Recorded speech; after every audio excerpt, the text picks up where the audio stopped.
Bueno, buenos días, buenas tardes a todas y a todos quienes están participando de este evento. Mi nombre es Claudia Martín, soy codirectora de la Academia de Derechos Humanos y Derecho Internacional Humanitario. Como saben, la Academia es uno de los copatrocinadores de este evento, así que quiero agradecer especialmente a mis colegas que han trabajado arduamente para colaborar en la organización del evento, Adriana Buenaventura Martínez y Carmen Ponce. Como ustedes saben, la academia promueve la enseñanza y la discusión en temas de derechos humanos y derecho internacional humanitario, además de tener tres programas especializados que son muy conocidos, como el LLM en Derechos Humanos y Derecho Internacional Humanitario, el programa de estudios avanzados en Derechos Humanos y Derecho Internacional Humanitario. Quiero agradecerse que nuestros estudiantes y nuestras estudiantes del LLM y egresados del programa están conectadas y conectados, que así un saludo especial. Y también tenemos el concurso interamericano de derechos humanos que este año celebra 30 años y cuyo caso fue publicado ayer y que lo quiero mencionar porque el tema de este año se relaciona de una manera directa con el tema que vamos a discutir hoy en el panel, ya que se trata de trata de personas y derechos humanos. Y por último, quiero decirles que la Academia tiene un concurso de ensayos para abogados que este año también tiene como tema la trata de personas y derechos humanos y quiero alentar a quienes nos están escuchando hoy a que escriban y que participen con sus ponencias y sus trabajos, ya que tienen la posibilidad de que sean publicados, etc. Quiero referirme ahora al evento específicamente, que como saben es violencia de género en la movilidad, un desafío regional y un compromiso colectivo. Este evento se enmarca en una serie de eventos que están financiados por la iniciativa Actuemos Uno de ONU Mujeres y que están organizados por la Red Latinoamericana de Litigio Estratégico en Género, RELEC. Y aquí están presentes tres colegas que quiero mencionarlas, Dalila Seoane, Silvia Escocia y Sabrina Friedman, que han trabajado también para organizar el evento.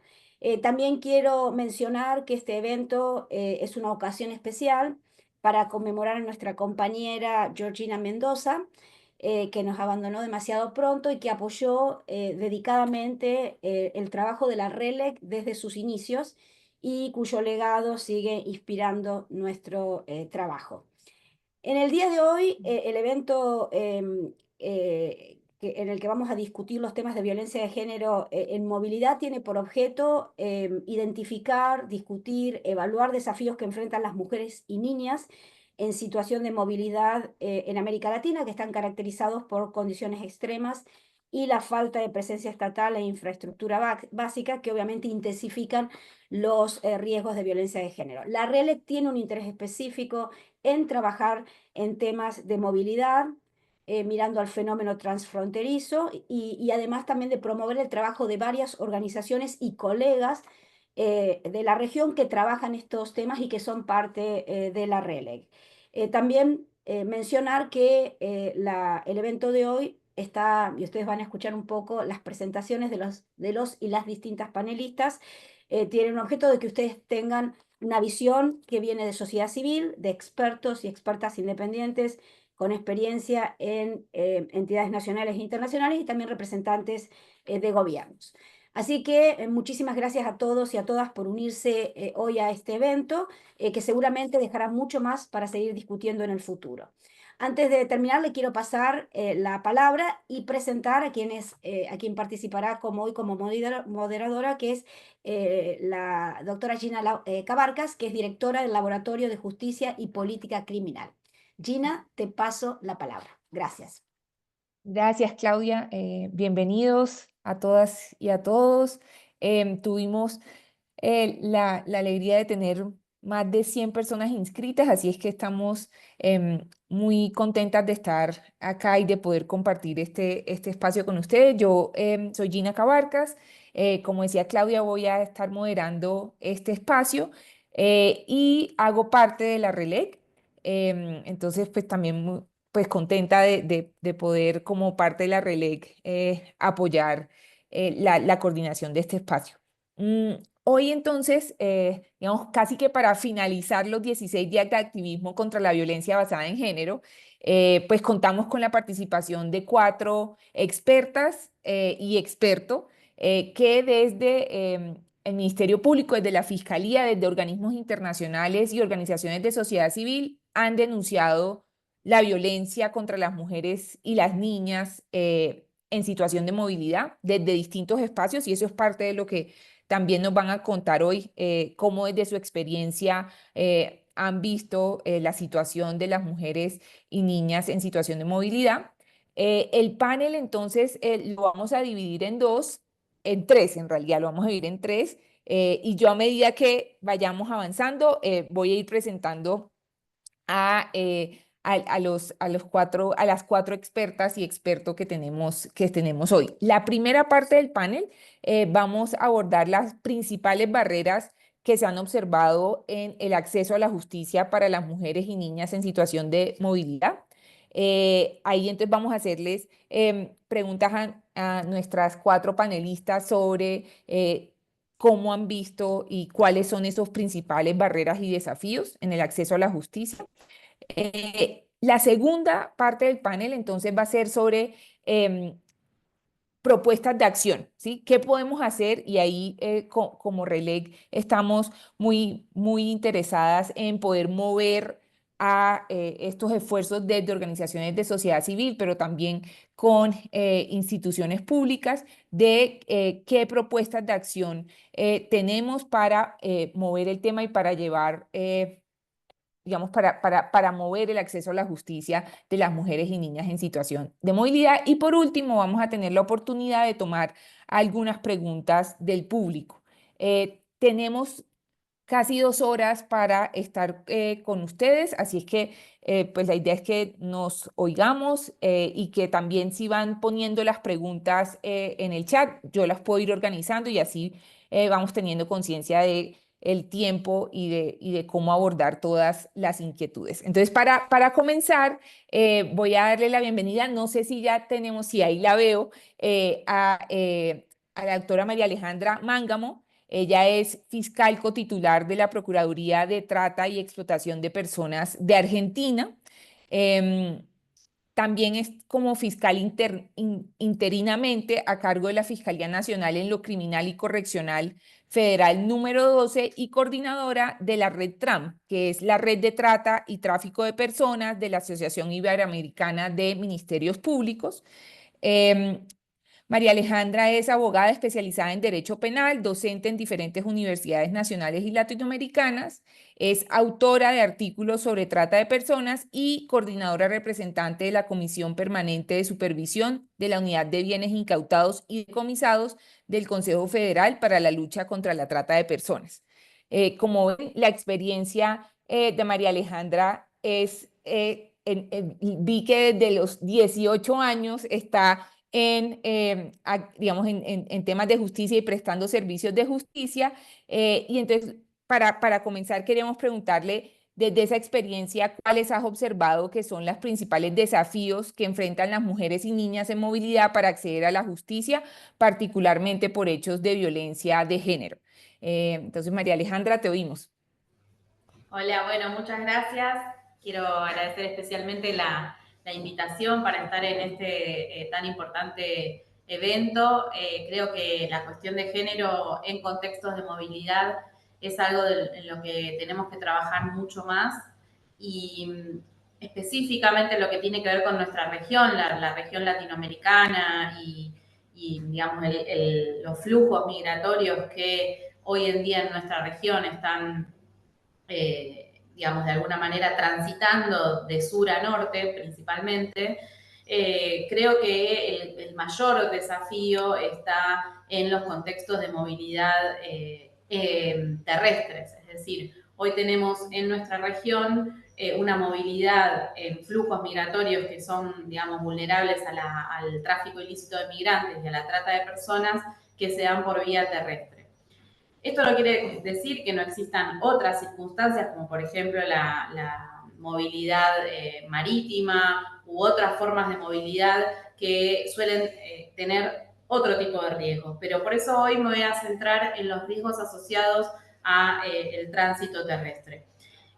Sabemos que nuestra región cuenta con numerosas fronteras terrestres, las rutas migratorias que hoy en día están siendo detectadas en la región incluyen el paso por alrededor de 3, aquellas rutas migratorias, digamos, o aquellos casos en donde hay menos transporte terrestre, 3 fronteras y hasta 9 fronteras, es decir, migrantes que son trasladados por organizaciones que se encargan de traficar con migrantes a lo largo de numerosas fronteras terrestres. Y los riesgos principales son los de violencia sexual. Es decir, lo que nosotros vemos es que las formas de movilidad asociadas al tráfico ilícito de migrantes por vía territorial aumentan significativamente las posibilidades de que las mujeres sean víctimas de actos de violencia sexual. Estas circunstancias lo que denotan es una gran dificultad, no solo por detectar el hecho, es decir, porque el hecho se denuncie, es decir, esto que tiene que ver con el acceso a la justicia, sino también por la imposibilidad de, una vez que el hecho es detectado, poder llevar adelante las medidas mínimas de identificación de los sujetos que cometieron estos hechos. Los contextos de movilidad implican que muchas veces los autores de estas violaciones o de estas agresiones sexuales, al momento de ser detectados los hechos, ya abandonaron también el territorio del país en donde se detectan. Y esto, sin dudas, es un obstáculo muy importante a la hora de llevar adelante investigaciones penales eficientes, es decir, no, incluso aun cuando la víctima pueda dar alguna caracterización física de la persona que la agredió sexualmente, muchas veces esta persona ya no está en el territorio y es muy difícil en estos contextos de movilidad ilegal, ¿no? Y que se lleva adelante por incluso rutas muchas veces asociadas a otras organizaciones criminales dedicadas a otros delitos, como por ejemplo el contrabando o el tráfico de estupefacientes, es muy difícil poder llevar adelante esa identificación. Por otro lado, volviendo a la dificultad de que estos tránsitos o estas movilidades son por vía terrestre, por territorios que muchas veces son hostiles y por lugares que no están habilitados, es decir, que no tienen los servicios adecuados para poder, digamos, de alguna manera albergar en sí a personas, notamos que existe una falta de contacto de esas víctimas con autoridades públicas de esos países. Y muchas veces la corrupción por parte de funcionarios públicos en contextos de movilidad humana hace imposible que la víctima cuente o declare o pida ayuda a un agente migratorio o un agente de gendarmería o de seguridad que está claramente en connivencia con la persona que está trasladando a estas personas, a estas mujeres específicamente. Entonces, la figura de la autoridad, muchas veces que esa víctima va a tener en estos terrenos que son, o en estos territorios que son obviamente territorios, como decíamos, hostiles, poco frecuentados, de alguna manera no habituados, no son terrenos urbanos, sino que son más bien terrenos, digamos, silvestres de alguna manera. Entonces, en estos contextos, la figura de la autoridad es una figura que está muchas veces asociada a la corrupción, y esa corrupción para la visión de la víctima es un obstáculo infranqueable para poder denunciar o contar los hechos de los cuales han sido víctimas.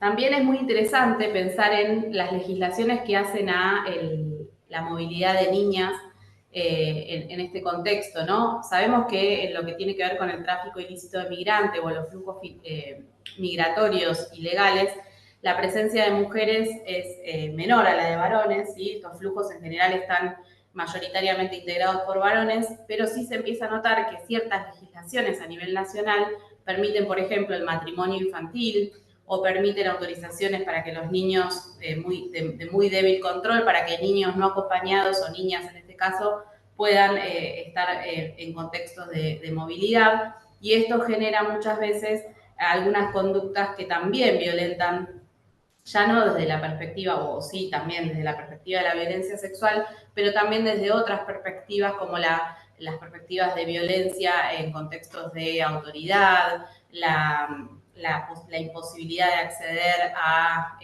obviamente, a educación, a salud, a revisiones médicas mínimas, es decir, niñas que ven también violentados sus derechos fundamentales en contextos de niñez. Específicamente con la cuestión del matrimonio infantil, la circunstancia de que niñas estén movilizándose de manera no acompañada, pero sí con un adulto mayor, que en este caso puede llegar a ser su pareja, digamos, de alguna manera, también enfrenta a grandes desafíos a estas niñas. Por otro lado, me parecía importante ya terminar para no hacerlo muy largo, específicamente referirme a la situación del Darién.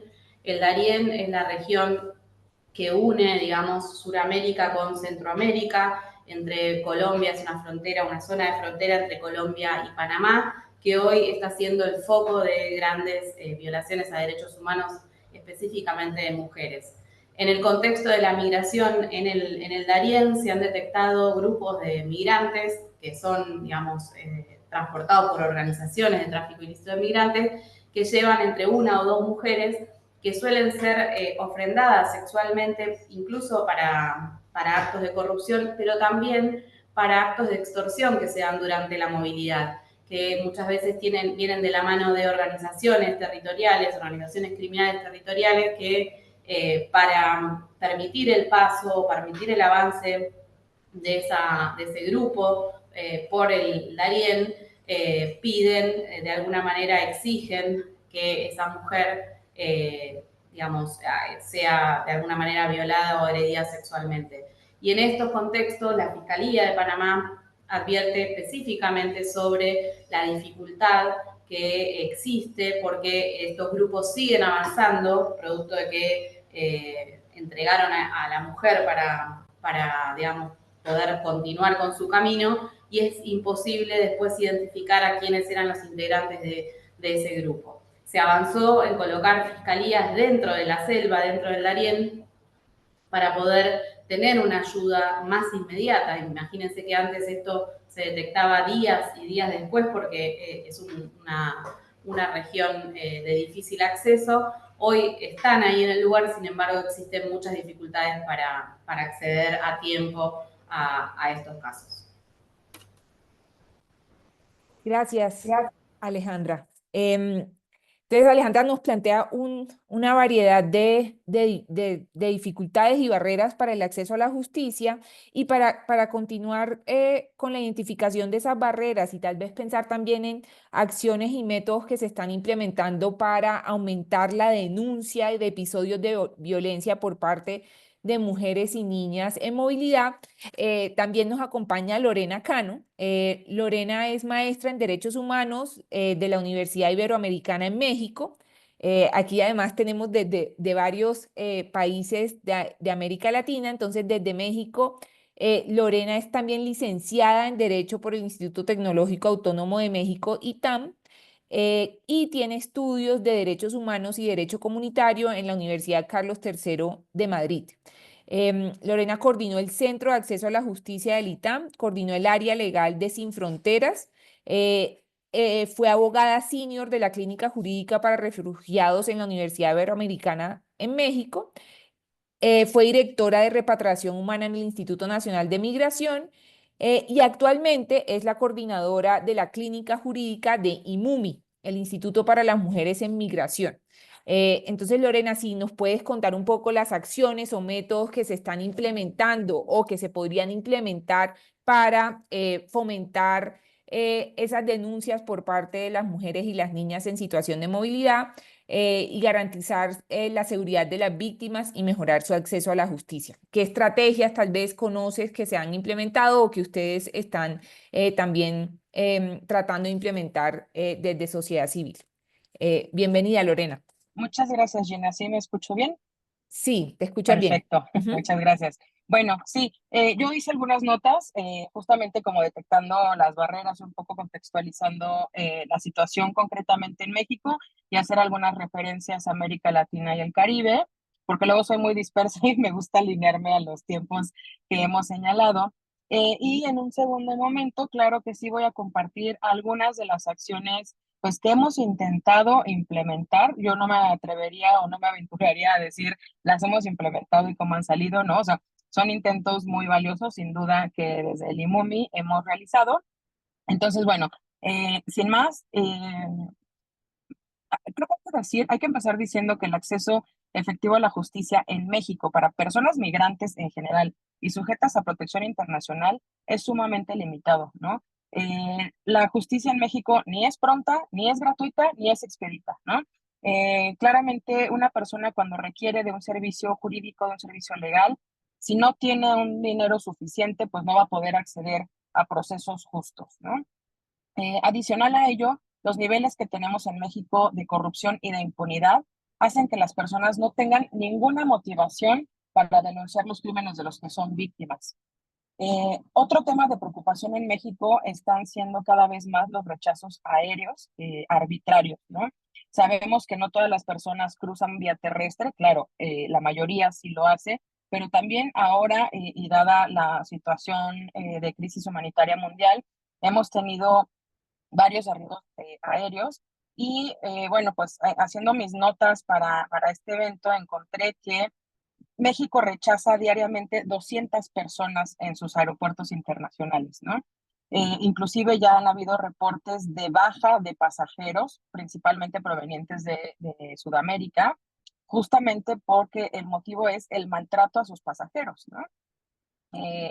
Bueno, por otro lado, y ya para entrar un poco más en materia por lo que se refiere a mujeres, por ejemplo, aquí las mujeres refugiadas en México, pues reciben un estatuto, ¿no? De persona refugiada, es un documento y ese documento te da derecho a tener una forma migratoria de residencia permanente. Sin embargo, hemos detectado desde sociedad civil organizada que estas mujeres no reciben una protección integral efectiva frente a sus agresores, bueno, o a su agente persecutor, ¿no? De quien están huyendo principalmente del país de origen. Y desgraciadamente, ejemplos de esta situación, pues hay varios. Yo nada más tomé dos. Uno, el de Victoria Salazar, que es una mujer salvadoreña, refugiada en México desde 2019 y que fue asesinada en Tulum, Quintana Roo, México, eh, a manos de policías municipales, ¿no? Por uso excesivo de la fuerza pública. Este caso pues demuestra claramente cómo una persona refugiada y concretamente una mujer con todas las interseccionalidades que presenta no recibe una protección efectiva, todo lo contrario, ¿no? Eh, Otro caso que quise señalar en este encuentro es el de Stephanie, una niña de 10 años que falleció bajo custodia del Instituto Nacional de Migración en la estación migratoria de la Ciudad de México en el 2019, mientras estaba privada de la libertad con su madre, cayó de una litera y el médico no la quiso atender.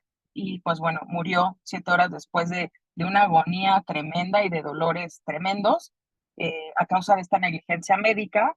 Y bueno, pues después cuando la niña murió, la madre no solo no recibió apoyo para denunciar, no recibió apoyo psicológico, sino que la llevaron al Ministerio Público, la amenazaron, ¿no? Que si denunciaba, entonces ella se iba a tener que quedar detenida, quién sabe cuántos años en México, y que lo mejor era que no denunciara y volviera a su país de origen.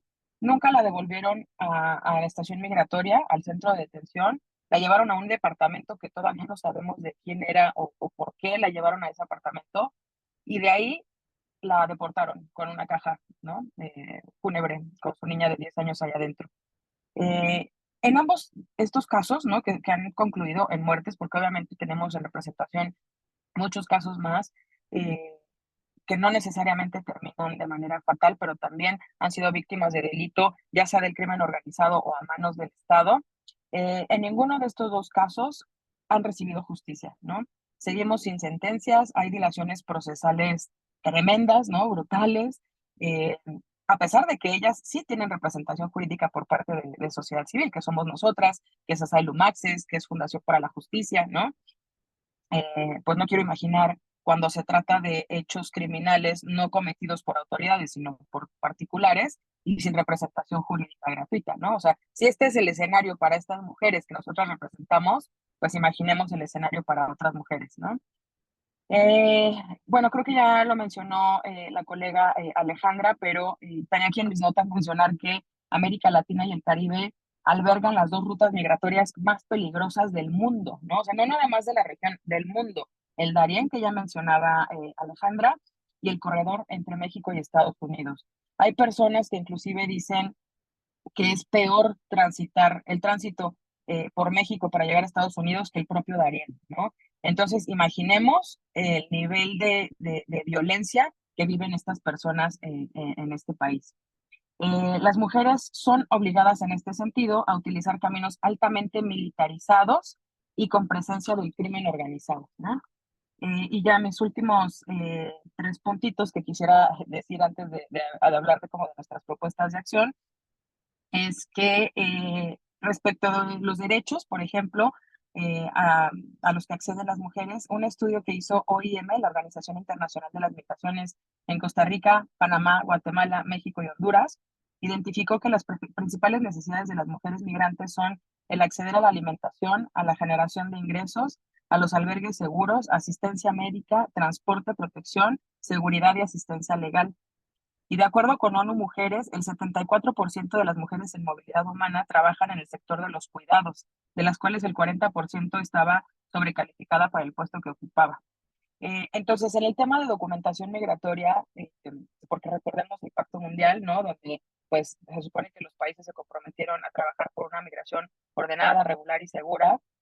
En México, por ejemplo, si una persona que no es refugiada, una persona migrante, quiere solicitar su regularización migratoria, actualmente existe un programa que no es programa, ¿no? Pero que puede acceder a la regularización de las personas.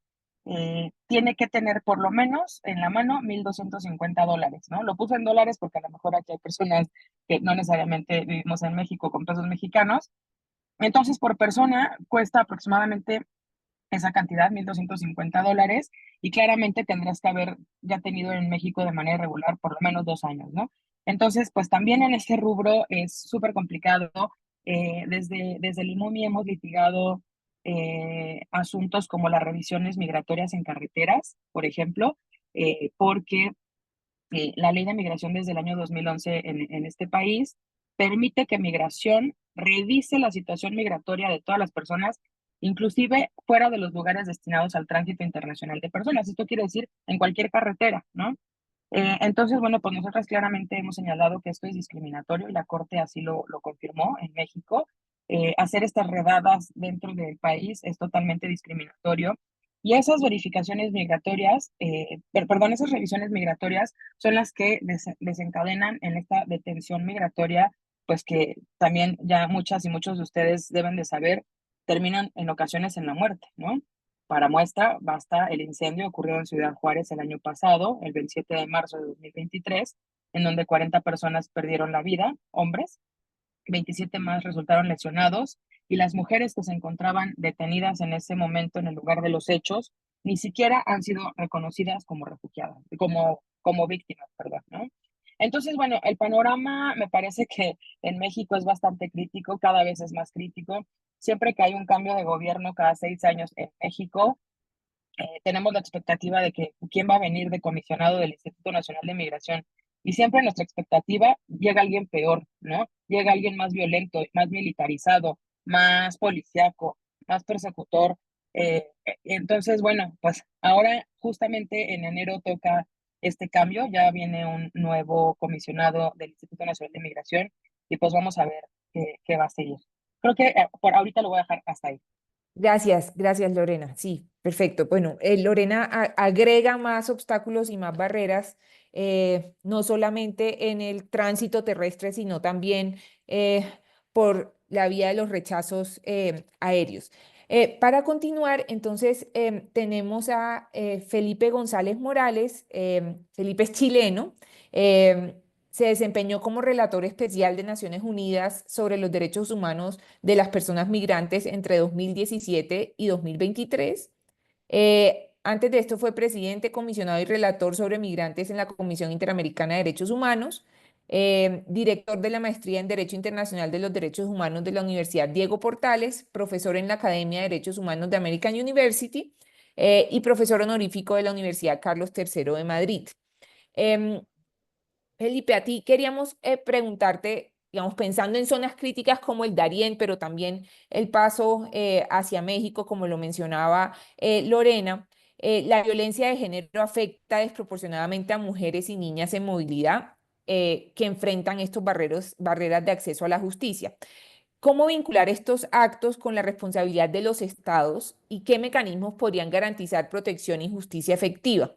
¿Hay ejemplos interamericanos de estrategias exitosas para fortalecer esa rendición de cuenta de los estados en esta materia? Adelante, Felipe. Bueno, muchas gracias. Muy buenos días a todas las personas que están participando, atendiendo en este webinar. Agradezco la invitación de la RELEC y de American University para tener este diálogo con las participantes y el público. Yo quisiera comenzar señalando que en los últimos años ha habido un desarrollo de estándares importantes en tema de género y migración a nivel internacional, a pesar de que en la práctica, desde luego, y como han expuesto las dos panelistas anteriores, la situación es sumamente grave. Lo han descrito en el caso de distintas partes de América Latina y es lo mismo que ocurre en muchos lugares del mundo actualmente. Esto en un contexto en el cual se ha incrementado significativamente la migración femenina, lo cual ha llevado a una atención creciente de los organismos internacionales de derechos humanos para ver esta situación y para intentar hacer responsables a los estados. En este sentido, de los estándares, creo que es importante que el Pacto Mundial sobre Migración, adoptado en 2018, incorpora de manera explícita la perspectiva de género en las migraciones, como lo había hecho 2 años antes la Declaración de Nueva York sobre refugiados y migrantes. Y esto diría yo que abre una puerta para un trabajo más intenso en la materia. Claro, el Pacto Mundial no es un tratado, pero es un compromiso internacional que asumen los estados y tiene una cantidad de mecanismos de seguimiento que son relevantes en materia de políticas migratorias, incluyendo la cuestión de el género y la violencia de género contra las mujeres migrantes. Desde la relatoría, en el periodo en que estuve a cargo, elaboramos 2 informes, uno para el Consejo de Derechos Humanos y otro para la Asamblea General, sobre la cuestión de la perspectiva de género en las migraciones. De esta manera también se le daba seguimiento a el Pacto Mundial sobre Migración. Hicimos también un informe sobre acceso a la justicia de personas migrantes, que desde luego trataba de manera especial la situación de mujeres y la situación de niñas. Y uno puede ver también en el trabajo del sistema interamericano cómo se han desarrollado una serie de iniciativas en la materia. Entonces, yo veo que hay en materia de estándares toda una evolución. Claro, por mi largo trabajo en los sistemas internacionales, antiguamente por la sociedad civil también, bueno, ahora volviendo ya por las academias, me ha tocado desde un comienzo, desde antes de que se adoptara incluso la Convención de Belém do Pará. Entonces, claro, el cambio ha sido muy importante en ese sentido. Pero, desde luego, la brecha con la realidad es muy significativa. Yo diría que, y también me ha tocado observarlo personalmente, ha habido un fortalecimiento muy importante del trabajo de la sociedad civil, tanto organismos no gubernamentales como de las universidades, en el tema migratorio en general y en el tema migratorio y género en especial. De hecho, por ejemplo, en los años en que estuve en la Comisión Interamericana, vi el cambio cuando empecé el 2008. Básicamente había organizaciones de México y de Argentina y unas pocas de otros países que iban al sistema interamericano. Y unos años después, en la preparación del Pacto Mundial, en 2017 y 2018, había una coalición bien establecida y consolidada de organismos no gubernamentales trabajando el tema migratorio, muchos de ellos con un enfoque especialmente fuerte en el tema de género. Entonces, yo creo que esos estándares han venido siendo desarrollados en numerosos informes de la Comisión Interamericana, temáticos y de países, y resoluciones de organismos de las Naciones Unidas y jurisprudencia de la Corte Interamericana. Ahora, Yo creo, en relación con la cuestión del Darién, que es una situación desde luego gravísima, como aquí se ha descrito, que me tocó también verla en numerosas oportunidades desde de la relatoría de la ONU, yo quisiera mencionar un ejemplo que puede ser interesante como un antecedente o un mecanismo que se podría utilizar. Porque cuando empezó la pandemia, Panamá, como sabrán muchas de las personas que están participando aquí, Panamá reinstauró la detención migratoria masiva, incluyendo de niñas y niños migrantes, y también de personas adultas, la hizo mucho más masiva que lo que existía. Y allí hubo una reacción simultánea del sistema interamericano y de Naciones Unidas, activada por la sociedad civil, en ambos casos. En el caso del sistema interamericano, la suerte fue, que uno podría decir que es una lástima, pero por otra parte fue una suerte en este caso, es que todavía se estaba en ejecución el fallo de la Corte Interamericana en el caso Vélez Loor. Entonces, en ese contexto de seguimiento, que incluía una serie de medidas más generales que la situación del señor Vélez Loor, incluyendo la cuestión de la detención migratoria en Panamá, allí se pidieron unas medidas provisionales y la Corte las dio. Y paralelamente, desde la Relatoría de la ONU, también nos dirigimos al Estado en este sentido, y por lo menos la cuestión más aguda en términos de detención migratoria de niñez o la detención automática que se estaba haciendo de todas las personas migrantes, se detuvo. Sí, yo creo que ese tipo de iniciativas conjuntas son muy importantes eh, para recurrir, por ejemplo, a los procedimientos especiales, la relatoría de migrantes, la relatoría de trata, u otras que puedan ser pertinentes en materia migratoria en Naciones Unidas. No se necesita agotar los recursos internos. No se necesita agotar los recursos internos. Como no se necesita tampoco agotar los recursos internos para presentar una medida cautelar ante la Comisión Interamericana que eventualmente pueda llevar a una medida provisional en la Corte. Entonces, esa dinámica yo creo que es muy interesante, que en ese caso se vio potenciada porque la Corte pudo intervenir directamente con la medida provisional al tratarse de un caso que estaba en ejecución, en fase de cumplimiento. Bueno, yo creo que son muchas las otras iniciativas que se pueden llevar adelante para avanzar en el establecimiento de responsabilidad de los estados. Desde luego está el sistema de casos. El problema que tiene, además de la demora, es la cuestión de la, el problema que tiene en el sistema interamericano, perdón, el sistema de casos, es que se requiere normalmente agotar los recursos internos y después está la cuestión de la larga tramitación. Por eso a veces puede resultar más pertinente presentar una medida cautelar mientras se está tramitando el caso. Yo creo que es muy importante también la experiencia que han desarrollado organismos de la sociedad civil y clínicas jurídicas universitarias en materia de participar ampliamente en los distintos casos o iniciativas a nivel internacional, por ejemplo, coordinándose para la presentación de amicus. Esta es una vía que se ha utilizado de manera muy intensiva en el sistema interamericano, tanto en la Comisión como en la Corte, y que creo que es auspiciosa y que sirve, por ejemplo, en el caso, perdón, de la Comisión, de la tramitación de la Comisión, para hacerle ver a la Comisión que el caso en tramitación es un caso paradigmático y que entonces requeriría una tramitación más acelerada. En relación con la cuestión del acceso a la justicia en particular, creo que es muy importante todo lo que se refiere a la cuestión del monitoreo de la situación migrante. Ahí creo que hay limitaciones importantes con que se han topado los organismos de la sociedad civil en distintos países. Yo he visto estos problemas en México, por ejemplo, para la sociedad civil, en el sentido de hacer un monitoreo intenso y no solo esporádico o, digamos, tienen que tener la posibilidad de visitar el interior de los centros de detención. No es solo una cuestión de tener acceso a las personas detenidas para que sean entrevistadas.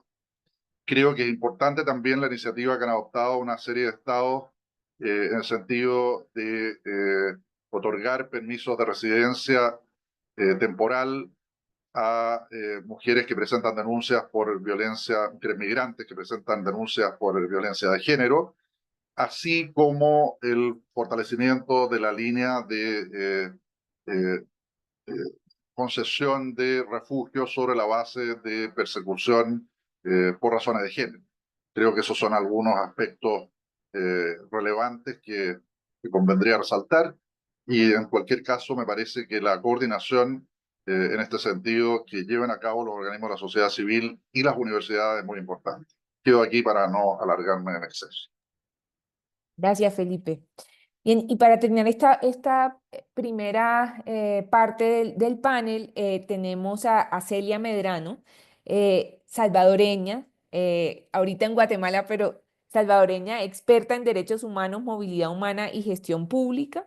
Celia ha trabajado y ha sido miembro de juntas directivas de varias organizaciones de sociedad civil en la región y fue directora de Gestión Humanitaria y Derechos Humanos del Ministerio de Relaciones Exteriores de El Salvador. Es un placer tener a Celia acá con nosotros.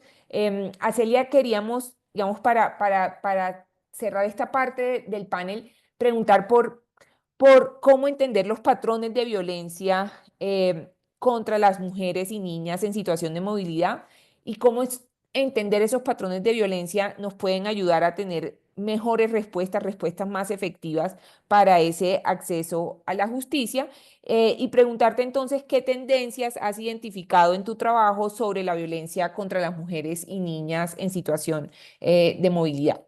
Adelante, Celia. Solo un mensaje para el público. Ya tenemos unas preguntas en el chat. Si nos pueden ir llegando las preguntas, acá las vamos organizando para hacerlas al finalizar el panel.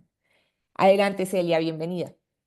Bueno, es un gusto para mí estar con ustedes en esta actividad. Agradezco el espacio a quienes han organizado esta discusión. Y quisiera dar seguimiento precisamente a las intervenciones que me han antecedido para tratar de complementar, dando respuesta a la pregunta que tú haces, Gina. En primer lugar, esto va para la academia y para organismos internacionales que trabajan o quieren abarcar este tema específico de mujeres y niñas, adolescentes en condición de movilidad humana. Y lo discutimos mucho en un estudio especializado que se hizo para un organismo internacional en Centroamérica a principios del año pasado, en el que se nos insistía de que hiciésemos la investigación en las fronteras. Y quienes manejamos el tema les explicábamos que las personas migrantes no están en las fronteras. Están en puntos ciegos, están movidas por traficantes de personas, etcétera, pero no están en las fronteras. Buscar a personas migrantes para entender el fenómeno en las fronteras es equivocado. Desde la academia y desde la realización de diagnósticos y líneas bases de organismos internacionales, tiene que buscarse y encontrarse la manera de hacerlo dentro de los puntos donde estas personas se mueven. El segundo punto importante que estábamos tratando de insistir a este organismo internacional es de que difícilmente en un primer contacto las mujeres migrantes que han vivido diferentes tipos de violencias no van a hablar de las violencias de las que han sido objeto, aún ofreciéndole servicios en el tránsito. No solo es el tema de que es inaccesible el servicio donde las mujeres se mueven en tránsito, sino que también estas mujeres no quieren hablar sobre las violencias de las que huyen, las violencias que les acompañan, las violencias de las que han sido objeto durante todo el trayecto migratorio, no solo de carácter sexual, sino que diferentes tipos de violencia, y muchas de ellas viajan con su agresor, que también es una persona migrante. Entonces encontramos, por ejemplo, en la frontera de Ocotepeque, Honduras, con la frontera de Esquipulas en Guatemala, un fenómeno muy significativo de lo que yo llamaría pequeñas caravanas. No es el fenómeno masivo de caravanas en donde grupos familiares viajan en tránsito irregular terrestre, pero juntas, sino que estamos hablando de pequeños grupos, no necesariamente familiares, que están viajando de manera constante, como un constante goteo, en medio de toda una red, como lo planteaba Alejandra, de traficantes de personas, en donde hay actores estatales beneficiándose de ese tráfico. En la frontera de Ocotepeque, Honduras, con Esquipulas, en Guatemala, encuentras un servicio de taxis, entre comillas, que dan servicios especializados de movilizar de un punto al otro en la frontera. Y un viaje que debería de costar no más de $10 se convierte en un viaje de $100, de $80, porque no cruzan la frontera. Y es allí donde es otro aspecto que es importante plantear. También hay que identificar la relación de la movilidad humana con las redes de traficantes. En este caso, una mujer en la alcaldía de Ocotepeque, funcionaria de esta municipalidad, fue amenazada a muerte por un militar encargado de la zona porque ella denunció a este militar que se beneficiaba de estos transportes, taxis, entre comillas, que movilizaban a las personas migrantes hacia el otro lado, hacia el lado de Guatemala. Y esta mujer tuvo una serie de aspectos en donde toda la institucionalidad no era capaz de protegerla frente a la autoridad fáctica real que representaba este militar y todo su negocio y beneficio del tráfico permanente de personas en esta área. Y luego nos íbamos a Guatemala, donde encontrábamos más presencia de mujeres. En Honduras tienes más presencia de hombres migrantes que son los que están coordinando la movilización de estos grupos hacia la frontera con Guatemala, pero en Guatemala, donde la red de refugio, la red de albergues de sociedad civil no institucional está mucho más amplia, sobre todo la que organizan organizaciones religiosas, y allí encontrabas más mujeres, y allí encontrabas a las mujeres y a los niños, y a las niñas, a los adolescentes y a las personas pertenecientes a la comunidad LGTB. Entonces, resumiendo, estamos hablando de mujeres que huyen de violencias. Estamos hablando de mujeres que viajan con sus agresores en muchas ocasiones. Hablando del tapón del Darién, precisamente una encuesta, un estudio que publicó UNICEF a finales del año pasado, planteaban que de cada 3 mujeres y niñas que han cruzado la frontera del Darién, 2 han sido objeto de algún tipo de violencia de carácter sexual. Y UNICEF advierte que puede haber una suba a registro muy grande en este tema. El otro punto es que en este aspecto también estamos hablando de mujeres que son sobrevivientes de violencia basada en género. Y estas mujeres han normalizado esta violencia y tenemos que entender ese fenómeno. Si usted habla con una mujer migrante en el camino, aunque usted llegue ofreciéndole los servicios de salud, por ejemplo, los servicios de denuncia legal, esta mujer, para ella no es lo más grave lo que ha vivido. El haber sido violada, el haber sido agredida, el que el agresor anda con ella, no es lo más grave de lo que le ha pasado en su país de origen, ni lo que le está pasando. Y hay que entender también que estas mujeres lo que quieren es llegar.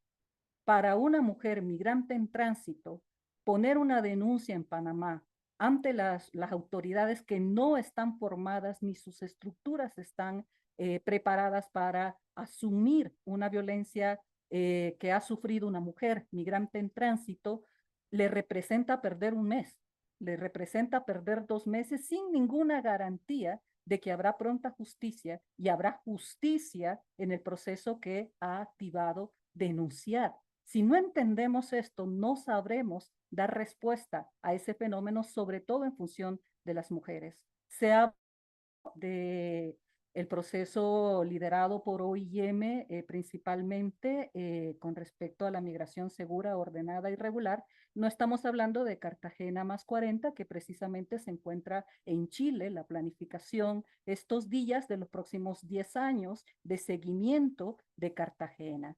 Y todos los diagnósticos nos apuntan que Cartagena ha retrocedido significativamente. Todos los principios de fronteras solidarias, los principios de ampliar la aplicación más allá del Estatuto 51 de ACNUR están retrocediendo.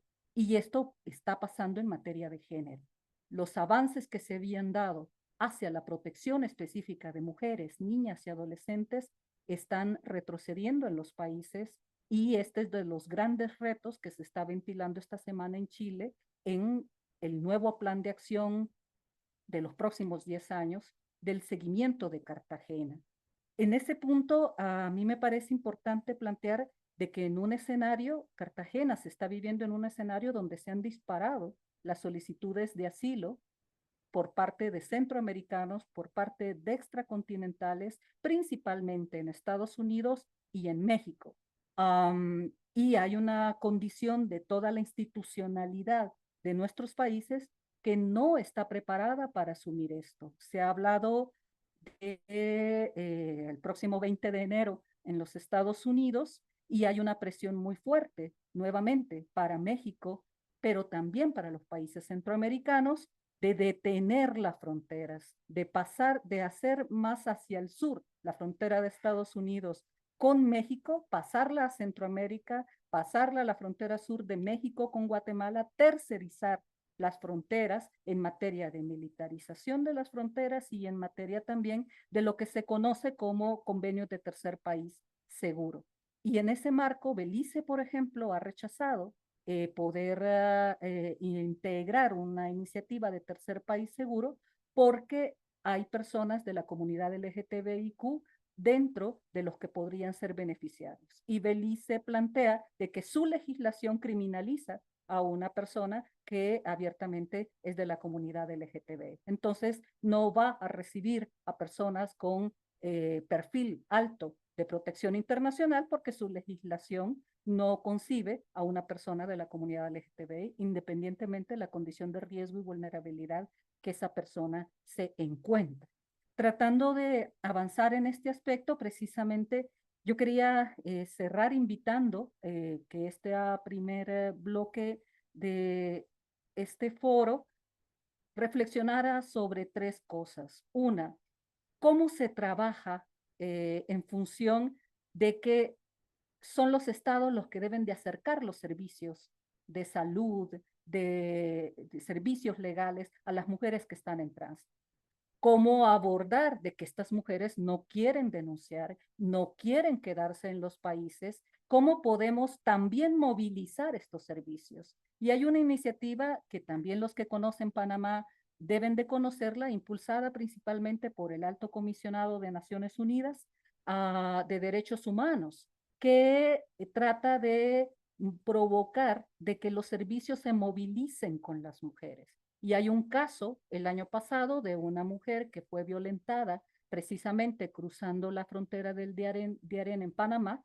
Hubieron actores del Ministerio Público de Panamá cercanos, se acercó a los actores a través de los oficios que prestó el Alto Comisionado de Derechos Humanos y pudieron tomar la denuncia. Esa mujer no iba a quedarse en Panamá esperando los resultados de la denuncia. Una mujer panameña violentada en Panamá tendría problemas de una justicia pronta y de que se active un sistema de justicia a su favor. Ya no hablemos del tema de una mujer en tránsito. Sin embargo, esta mujer fue notificada en Honduras, ya había cruzado la frontera Nicaragua-Honduras, de que se había procedido ya a la detención de uno de los agresores que ella había denunciado. Eso implica un nivel de coordinación, implica un nivel de voluntad política, implica un nivel de realmente aplicar los enfoques de género a una realidad que sobrepasa hoy por hoy a la academia misma y a la institucionalidad que protege o debe de proteger desde un enfoque basado en derechos humanos. Y otro aspecto que también para mí representó un reto fue una persona, una mujer trans en Guatemala que se le acercaron los servicios de una organización religiosa de refugio, de solicitud de asilo en Guatemala, y esa persona no asumió, no generó denuncia, se movilizaba por violencia basada en género en El Salvador. Sin embargo, al cruzar la frontera y llegar a México, en México sí solicitó asilo por violencia basada en género por su condición de mujer trans. Se le preguntó a esa mujer, ¿por qué no lo hizo en Guatemala? Y ella planteó, no, yo si en Guatemala no me ofrece condiciones para que yo como mujer trans pueda quedarme en Guatemala. En México puedo intentarlo y además yo no he perdido mi objetivo de llegar a los Estados Unidos. Me doy a entender, ese tipo de situaciones son las que debemos de estar marcando. Y la tercera, que precisamente el grupo de expertas de seguimiento de la Convención Belén do Pará nos lo ha planteado, es la invisibilización de la violencia basada en género.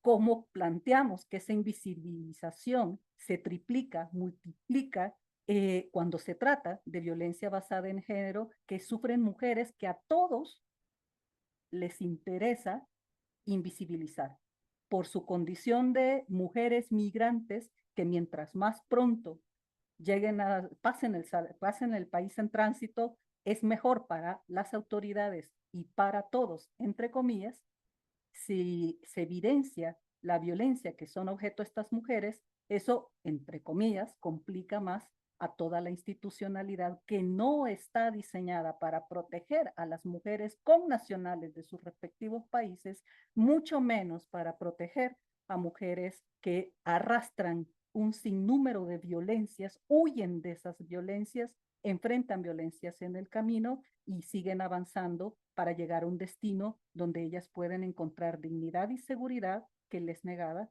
en sus países de origen. Muchas gracias, Celia. Bueno, entonces en esta primera parte vimos todo tipo de obstáculos, pero también vimos muchos actores que participan digamos, de ese acceso a la justicia para las mujeres y niñas en situación de migración, en situación de movilidad. Y, digamos, y lo que queremos hacer en esta segunda parte es, digamos, explorar un poco estas propuestas de acción y de estos distintos actores. Entonces, fíjense que las expertas y el experto nos hablaron de varias cosas, del rol que tienen las fiscalías y los ministerios públicos, del rol que tiene, en el caso de México, la Corte con algunas decisiones, algunas cuantas decisiones. También nos hablaron de ese marco internacional y tanto oportunidades que tiene el marco internacional, pero también Celia nos decía, hay retrocesos en ese marco internacional. Y también se nos hablaba pues por supuesto, del trabajo que hacen organizaciones de sociedad civil y clínicas jurídicas. Entonces, con todos estos actores que tenemos y también teniendo muy presente, digamos, como también la resiliencia y la acción de las mismas mujeres y niñas en movilidad, la idea de esta segunda parte es hablar de esas propuestas de acción. Y entonces ahí voy a volver a la fiscal Alejandra. La fiscal Alejandra, de hecho, participó hace poco en el Foro Internacional de Fiscales contra la Trata de Personas en Viena, que es justo como una de esas iniciativas para superar esos obstáculos desde las fiscalías y los ministerios públicos para brindar acceso a la justicia a las personas en movilidad.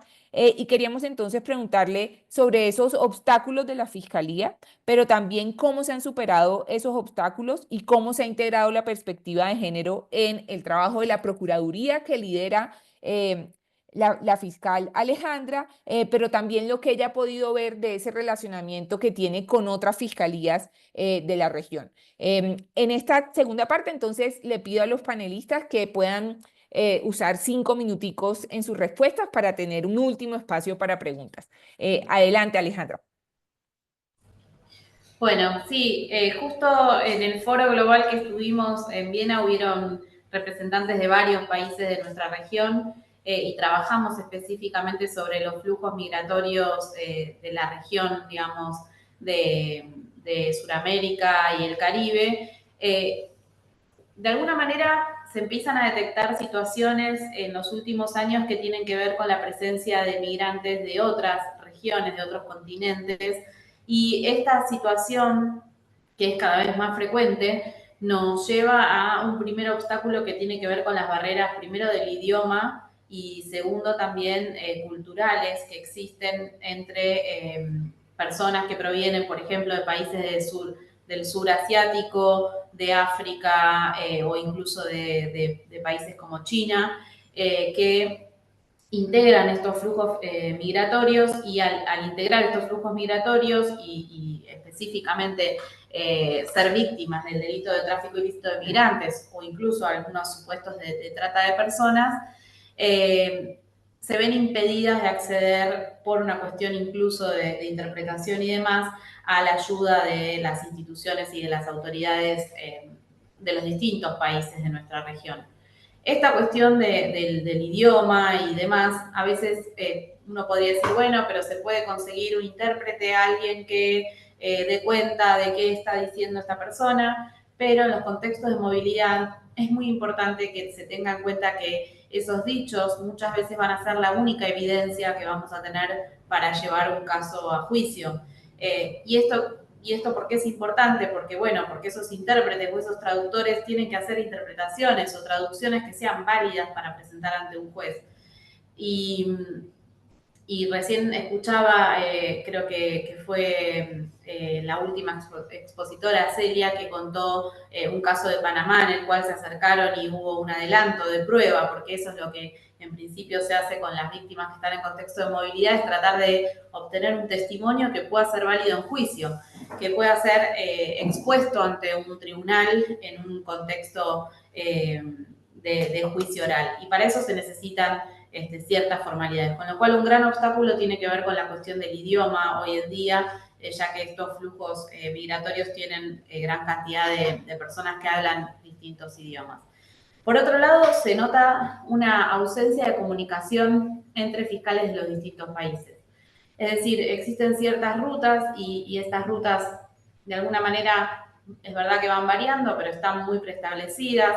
Cuando se trata de rutas extracontinentales, he sabido que gran parte de quienes más pagan para poder ingresar al territorio, digamos, con miras a entrar a Estados Unidos, son los que menos territorio van a recorrer, es decir, menos territorio por vía terrestre. Entonces, en esos casos, tal vez el ingreso vía aérea se da en países de Centroamérica o del norte de Sudamérica, mientras que existen otros migrantes que acceden a estas rutas mucho más peligrosas, que son las que son desde países más al sur, específicamente el principal punto de ingreso, que es Brasil. Entonces, desde esta perspectiva de que aquellos migrantes que van a resultar, y mujeres migrantes y específicamente más vulnerables, van a ser quienes más riesgo corran a lo largo de todo el territorio. Entonces, la ausencia de información previa entre los países es un obstáculo y es algo que estamos llamados a revertir. Que los ministerios públicos puedan comunicarse, más allá de la comunicación policial que pueda existir, pero que aquellos ministerios públicos que se encuentran en una ruta de estas características puedan tener información y compartir información, es realmente un desafío y un objetivo que debemos proponernos. En nuestra región funciona la Red Iberoamericana de Fiscales Especializados en Trata y Tráfico Ilícito de Migrantes, y tenemos mecanismos para hacer estas comunicaciones y para poder, digamos, de alguna manera adelantar aquella información y aquella evidencia que sea de utilidad para poder llevar estos casos a la judicialización. Otro de los obstáculos y digamos, de alguna manera, y perspectivas o desafíos de trabajo, tiene que ver también con interactuar entre los organismos de asistencia que los distintos países tienen. Escuchaba a quienes me antecedían respecto de la idea de que quien está en contextos de movilidad no va a querer volver a su país de origen, y esto es una realidad, y por esto es muy importante tener en consideración los servicios con los que cuentan los países en los distintos tramos de estas rutas. OIM, como bien se dijo ya, tiene este dispositivo de reubicación en tercer país, que puede ser una de las alternativas, pero también otra de las alternativas tiene que ver con brindar los servicios en el país en el que la persona ha sido detectada.